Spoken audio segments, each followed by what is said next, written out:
Nós acabamos de cantar uma música que diz: Senhor, o Senhor nos leva, assim como uma águia para o alto. No poder do Teu amor, o Senhor nos renova. E o Teu amor nos atrai. O apóstolo Paulo dizia que o amor de Cristo constrangia ele. Era o amor do Senhor Jesus que fazia o mover da sua vida. Não importava as coisas que estavam acontecendo ao seu lado, mas ele dizia: é isto que me faz caminhar. É o amor de Jesus Cristo por mim. E quando nós somos amados, nós queremos saber qual é a vontade desta pessoa. Não é isso? Quando a sua esposa te ama, querido, você não é daquele que fala: o que você está com vontade hoje? O que você quer comer? Qual o chocolate que você quer? Não é isso? Você sempre vai querer saber a vontade dela ou a vontade dele, porque você recebe do amor dessa pessoa, esse amor te atrai e você quer retribuir, sabendo da vontade dele ou dela, para poder estar fazendo algo. E é interessante que o apóstolo Paulo, depois de passar por tudo que passou, ele escreve uma carta maravilhosa, que eu pensei até que a Leila ia acabar com o meu sermão, né? Em Efésios capítulo 1,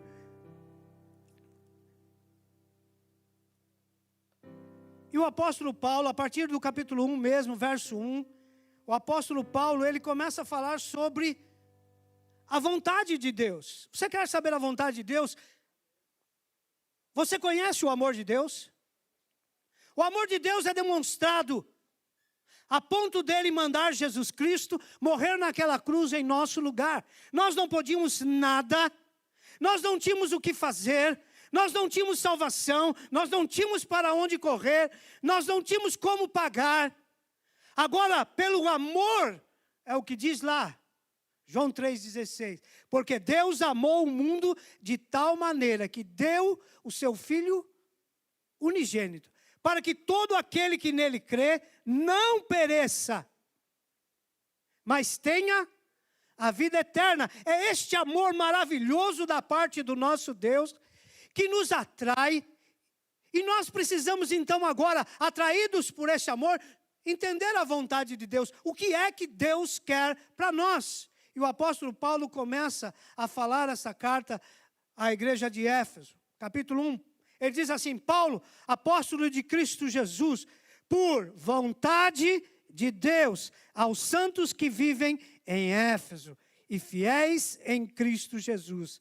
Graça a vós outros e paz da parte de nosso Senhor e Pai de nosso Senhor Jesus Cristo. Ele começa então a falar qual é a vontade de Deus. E no verso 3 ele diz: bendito o Deus e Pai de nosso Senhor Jesus Cristo, que nos tem abençoado. Deus nos ama e Ele quer nos abençoar a cada instante, a cada momento. E Ele já fez isso quando Jesus subiu naquela cruz e morreu no nosso lugar.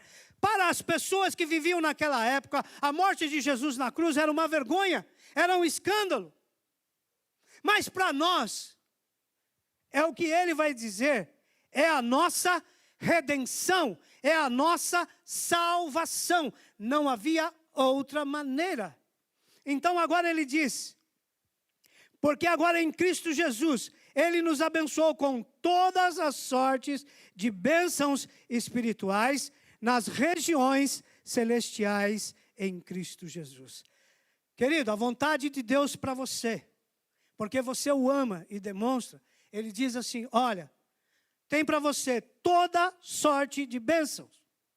O que é que você necessita? O que é que você muitas vezes está correndo atrás? Deus diz: me ame, me busque, esteja na minha presença e eu vou dar para você, porque Jesus já conquistou na cruz toda sorte de bênçãos.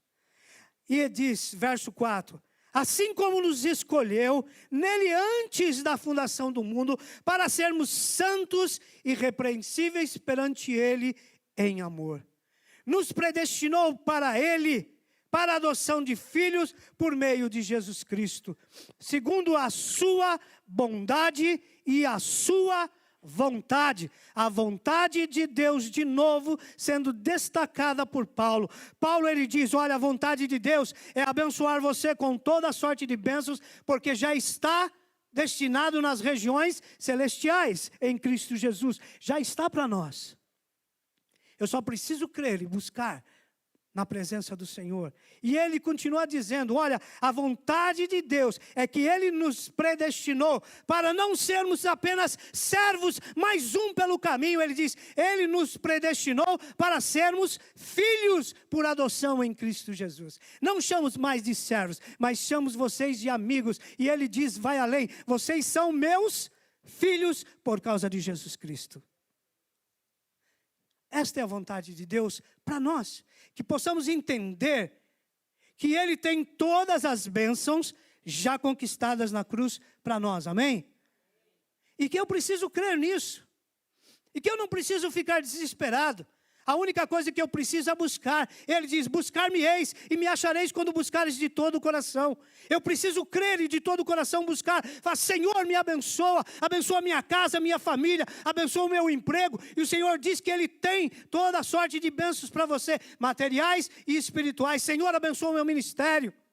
Nós estamos orando aqui pelos ministérios. Orando para que a igreja cresça. Seja abençoada pelo Senhor, aquele que está mais interessado de ver, porque Ele nos ama, e ver a sua igreja abençoada, é o próprio Deus, e Ele já tem tudo preparado para a sua igreja. Só que a igreja precisa buscar aos pés do Senhor. O maná já está pronto no céu. E Deus derrama do maná no deserto, mas o povo tinha que sair toda manhã para ir buscar. Toda manhã tinham que buscar o maná para comer e se alimentar. Deus providenciava todos os dias. Deus é maravilhoso, porque Ele conhece as nossas necessidades. Querido, Deus sabe o que vai dentro do seu coração, sabe o que vai agora na sua mente. É interessante, nós vemos algumas situações. Quando Jesus está passando, ele olha, atravessa o mar e encontra um aleijado. E ele olha para aquele aleijado e diz, cara, a sua fé é algo fantástico. E aquele aleijado fica todo feliz e ele diz assim, vai, a tua fé te salvou, levanta e anda. E o aleijado sai andando. E o sacerdote diz, mas hoje, que dia que era? É sábado, como esse cara vai curar no sábado? É interessante. O aleijado podia ter problemas por fora, mas Jesus estava olhando o seu coração, olhava ele por dentro.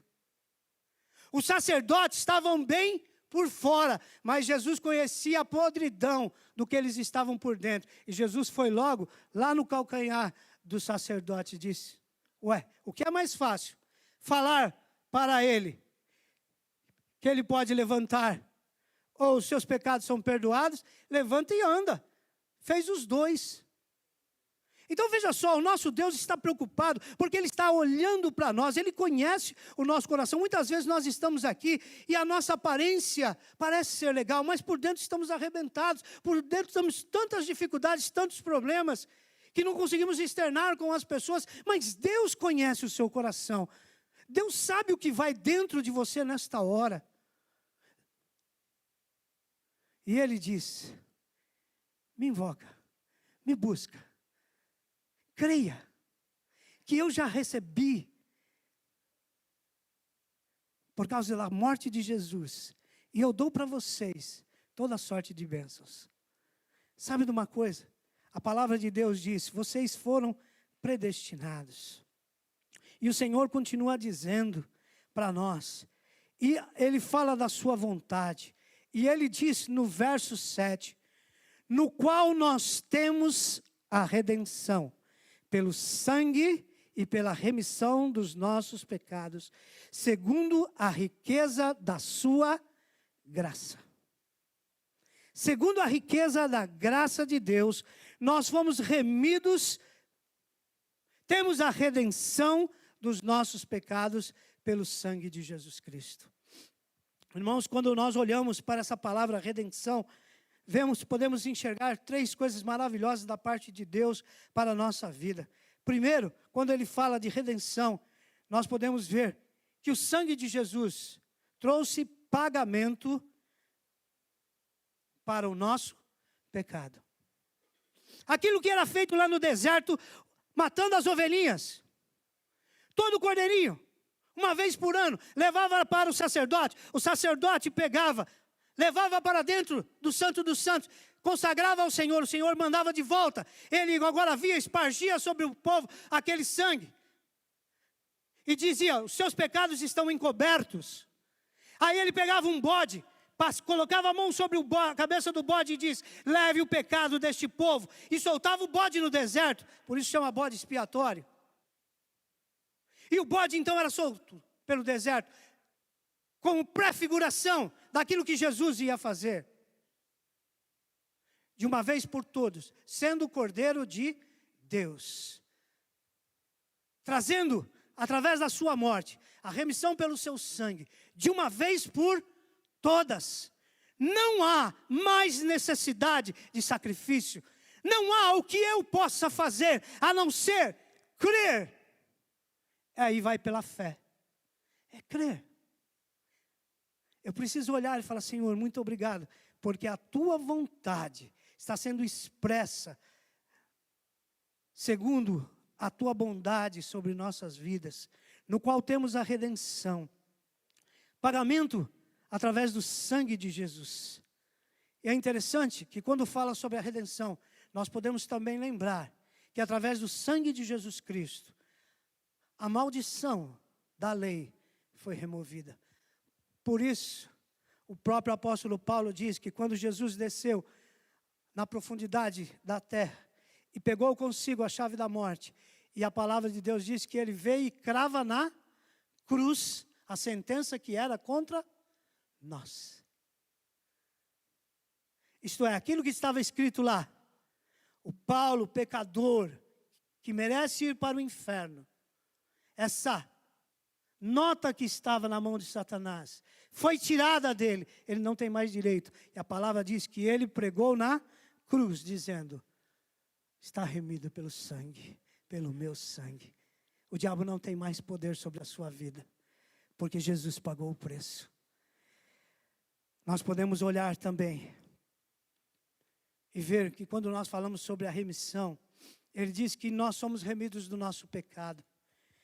A palavra de Deus diz que quando Jesus morre naquela cruz, ele traz para nós libertação. Eu não preciso viver sobre a escravidão do pecado. O pecado não pode me dominar. Porque agora eu vou viver para Cristo. Então eu não peco mais.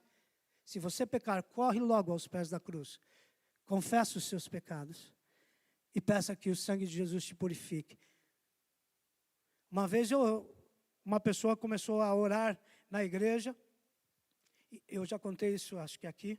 E ele começou a orar e eu disse assim, Senhor, perdoa a multidão dos nossos pecados. Meu pai era o pastor da igreja, bateu a mão nele e falou, o que é esse negócio de multidão de pecado, querido? Crente não pode ter multidão de pecado. Amém? Porque muitas vezes o que a gente faz é pecar no varejo e pedir perdão no atacado. Aí fica difícil. Deus fica olhando, é. E o Espírito Santo então fica me incomodando e dizendo, olha, você precisa melhorar naquelas. E aí eu disse, começo a dar um perdido no Espírito Santo. Mas a palavra de Deus diz, no qual temos a redenção, verso 7, pelo sangue de Jesus, remissão dos nossos pecados, segundo a riqueza da sua graça. Verso 9 diz, assim, ele desvenda o mistério da sua vontade. De novo, a vontade de Deus é revelar para os santos, revelar para aqueles que buscam a vontade dele. Porque a pregação do evangelho, como diz a palavra, é loucura para os que perecem. Mas para nós é poder de Deus. Quando você começa a falar da salvação em Cristo Jesus, é loucura para as pessoas. Como? Alguém que morreu na cruz pode perdoar os meus pecados? Não, eu preciso fazer, eu preciso ser. A Bíblia diz que não vem pelas obras para que ninguém se glorie, mas vem pela graça abundante do Senhor Jesus. Graça é favor imerecido. Eu não mereço, mas Deus me dá. É a diferença da misericórdia. Misericórdia é eu mereço ir para o inferno, mas pela misericórdia de Deus, Ele não me dá. Mas pela graça, eu não merecia ir para o céu, mas pela graça dEle, pelo sangue de Jesus Cristo, sobre a minha vida, sobre a sua vida, Ele me dá o acesso ao céu. É a diferença.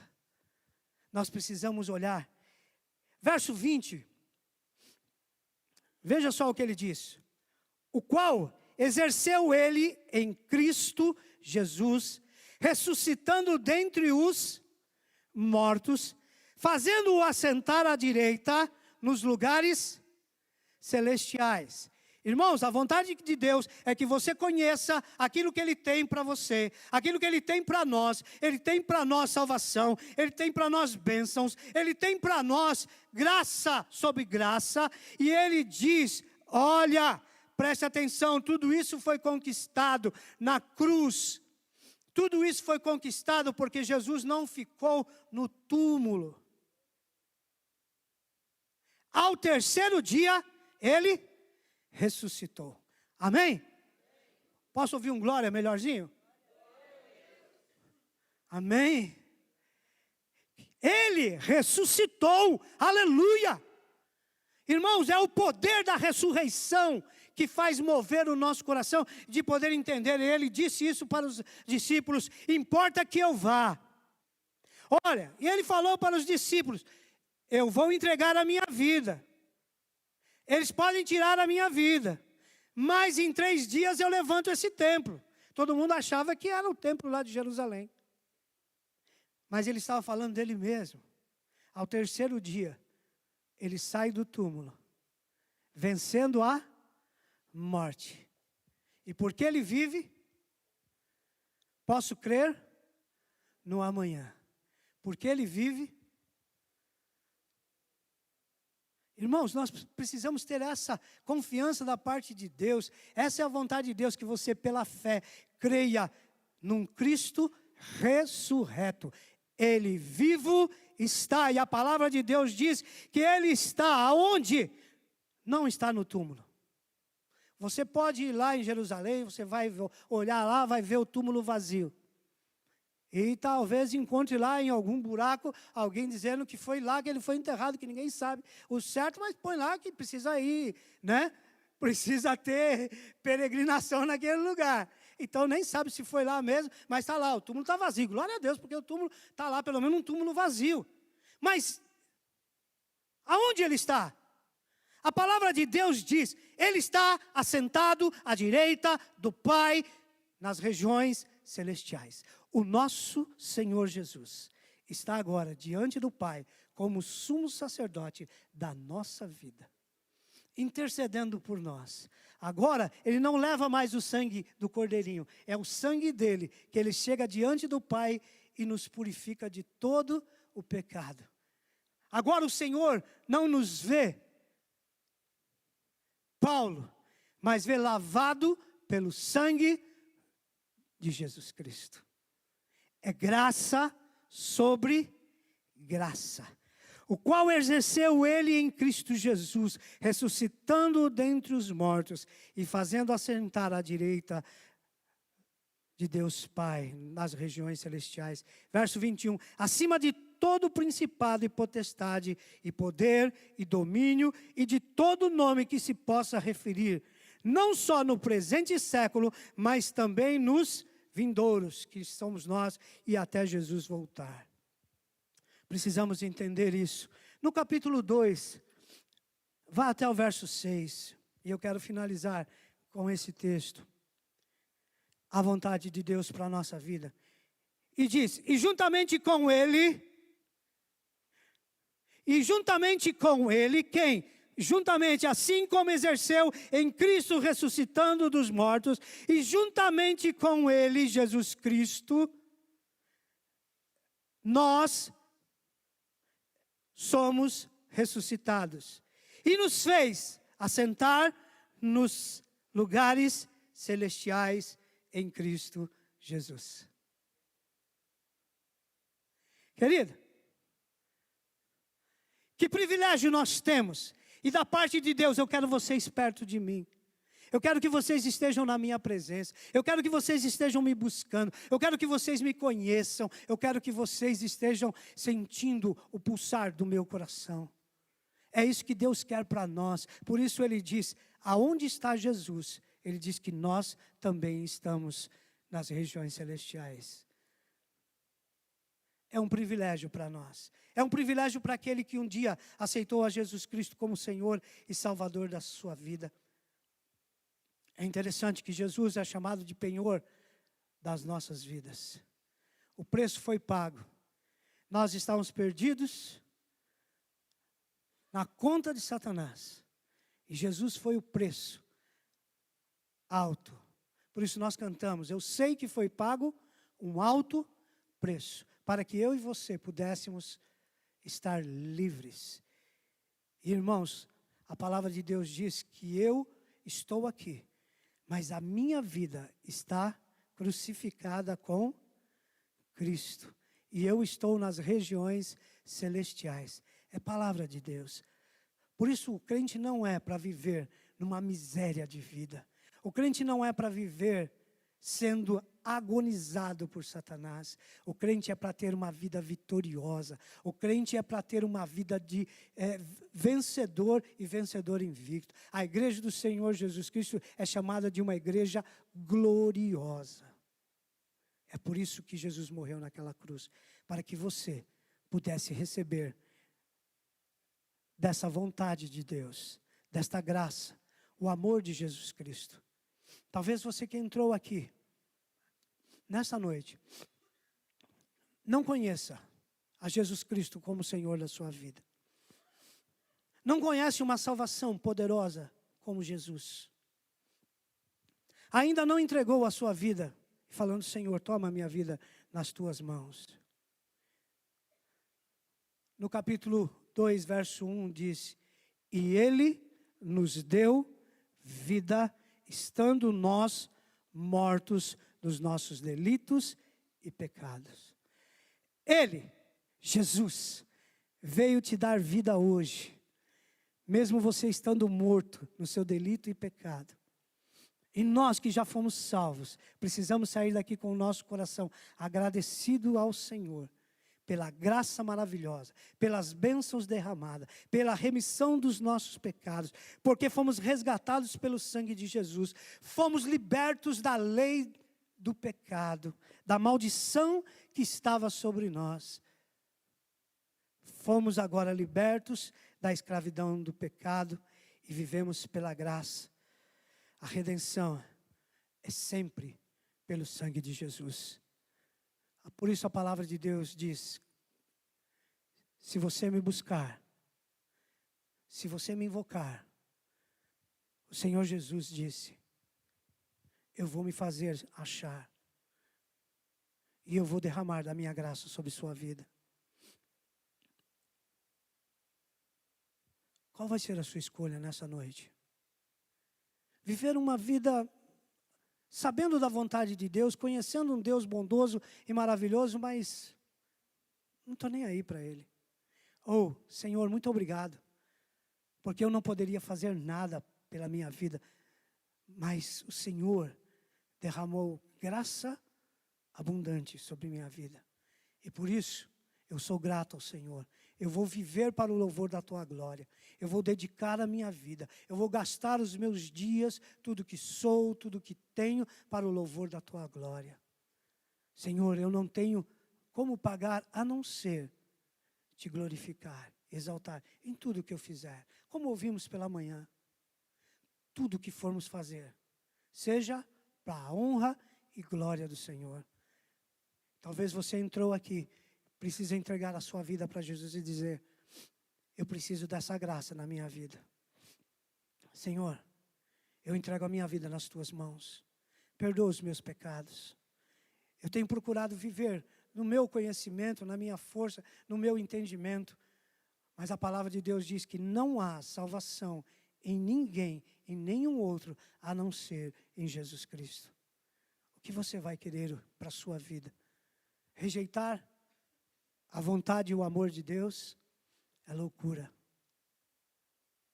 Hoje é dia de salvação neste lugar. Hoje é dia da graça de Deus vir sobre a sua vida, em nome de Jesus. Se você quer entregar a sua vida, eu queria que a igreja abaixasse a sua cabeça e orasse. Se você quer entregar a sua vida ao Senhor Jesus, aonde você está? Erga as tuas mãos e diz: Senhor Jesus, eu quero. Erguendo a sua mão, eu já vou entender que você está fazendo isso. Aonde você está? Fala: Senhor Jesus, eu entrego a minha vida nas tuas mãos.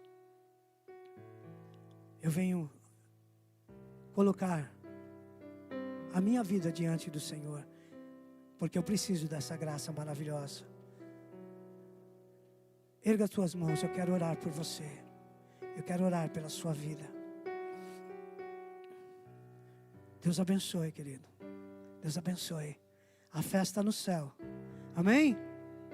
A palavra de Deus diz que quando uma pessoa aceita Jesus Cristo, a festa no céu. Os anjos cantam glória, glória, glória, glória, porque é para isso que a igreja existe.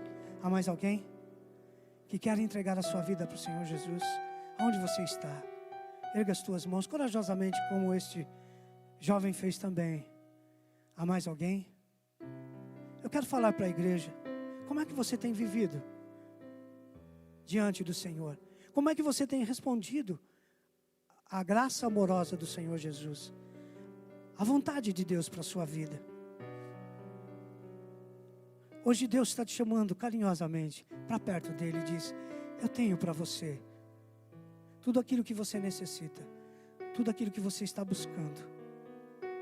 E se você quer se colocar diante do Senhor e falar: Senhor, eu quero a tua vontade na minha vida sendo cumprida. Aonde você está?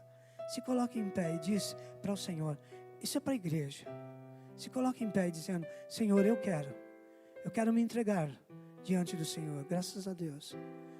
Se põe em pé diante do Senhor. Fala: Senhor, deixa o Espírito Santo falar no seu coração. Não endureça. A palavra de Deus diz: se hoje você ouvir a voz do Espírito, não endureça o seu coração. O Espírito Santo está falando aos corações. Deixa Deus falar. Deixa Deus falar com você. Aleluia. Deus de graça e misericórdia, passeia no meio do teu povo de uma forma tão tremenda, movendo os corações, segundo a tua graça, segundo a tua misericórdia, para que a tua igreja esteja debaixo da tua vontade. Nós te adoramos, Senhor. E está aqui o teu povo, Senhor, a tua igreja reunida neste lugar, este lugar separado para a glória do teu nome. E nós estamos aqui, Senhor, porque sabemos do teu amor para conosco e ouvimos a tua vontade para nós. E nós queremos declarar nesta hora que a tua vontade será feita na nossa vida, Senhor. Porque o teu amor é algo tão tremendo.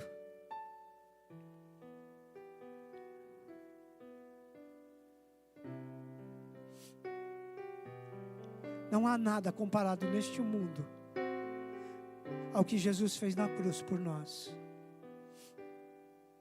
Não há nada no mundo espiritual daquilo que Jesus está fazendo por nós agora, como sumo sacerdote, intercedendo por nós junto ao Pai. Por isso te agradecemos, te louvamos, te bendizemos, Senhor, pela tua infinita graça, pela tua infinita bondade no meio do teu povo neste lugar. Obrigado, porque Jesus Cristo é o nosso Senhor, é o nosso Salvador. Obrigado porque Ele é o Deus eterno que desceu a este mundo para morrer no nosso lugar. Por isso te agradecemos, te louvamos, te bendizemos. A ti toda a honra, toda a glória, todo louvor na terra e nos céus, entre os homens e entre os anjos nesta hora. Oramos no nome santo de Jesus Cristo. Amém? Que Deus abençoe. Que Deus encha você de graça, porque há graça do Senhor neste lugar. Amém? Que Deus abençoe.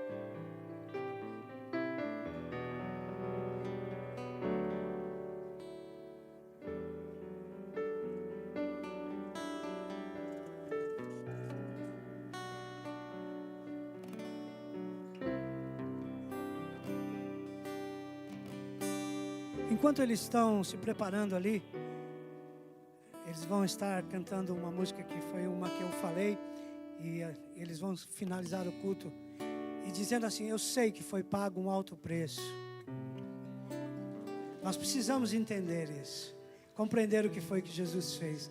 Por isso, quando nós cantarmos essas músicas precisam fazer a diferença no nosso coração. Não pode ser só mais uma canção. Eu sei que foi pago um alto preço para que eu fosse com... Não.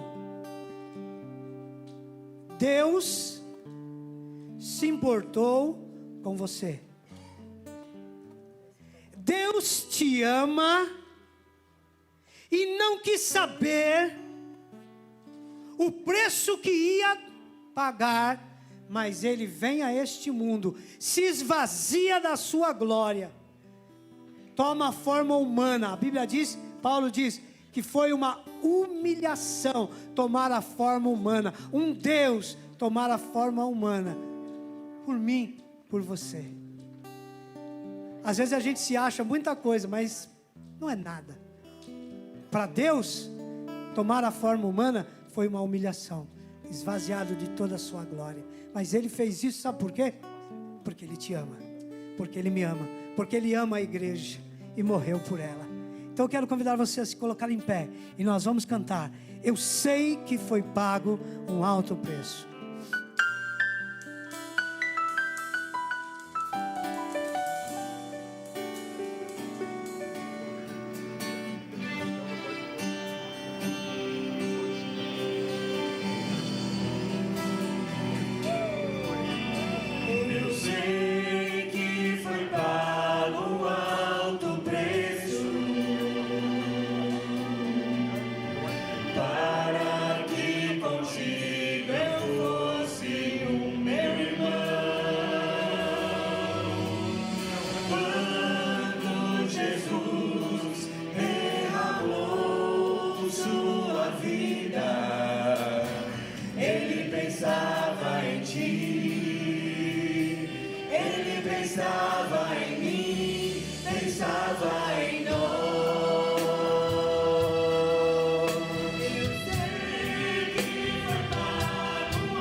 Pai, como diz a tua palavra, como diz a música que acabamos de cantar, por mais que as trevas possam militar, por mais que Satanás possa vir, ele será derrotado por causa da força que nós vamos lutar pelo amor, pelo teu amor derramado sobre nós e pelo sangue de Jesus que está sobre nossas vidas.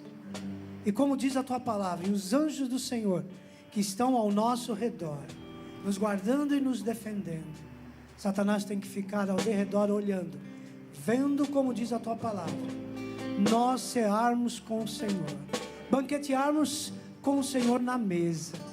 Ele tem que olhar de lado, de longe, e não poder chegar perto, porque somos guardados pelo sangue de Jesus Cristo. E que a graça do nosso Senhor e Salvador Jesus Cristo, que o amor do Deus Pai e a consolação do Espírito Santo estejam com todos aqui, agora e para sempre. Amém. Amém. Abrace pelo menos 5 pessoas. Depois vá na graça e vá na paz do Senhor Jesus. E tenha uma semana abençoada na graça do Senhor.